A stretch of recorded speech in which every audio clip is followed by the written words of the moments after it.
بسم اللہ الرحمن الرحیم۔ السلام علیکم ناظرین، اس چینل کو سبسکرائب ضرور کیجیے گا۔ ایک جہاز مغربی ملک کی طرف مہو پرواز تھا۔ اس میں ایک پڑھا لکھا مسلمان بھی سفر کر رہا تھا۔ جب ایئر ہوسٹس نے دوسرے مسافروں کے ساتھ اس کو بھی شراب پیش کی تو اس نے شراب پینے سے انکار کر دیا، جس پر ایئر ہوسٹس نے اپنے سپروائزر کو مطلع کیا۔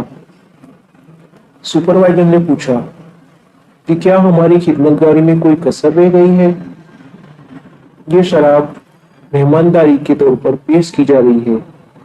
مسافر نے اسے بڑے تمیز سے سمجھایا کہ وہ مسلمان ہے اور شراب نہیں پیتا۔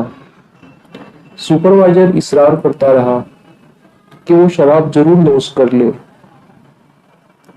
اس کے مسلسل اصرار پر مسافر نے کہا، ایسا کرو کہ یہ جام پہلے پائلٹ کو دے دو۔ سپروائزر کہنے لگا، ایسا کیسے ہو سکتا ہے کہ وہ شراب پی کر جہاز اڑائے؟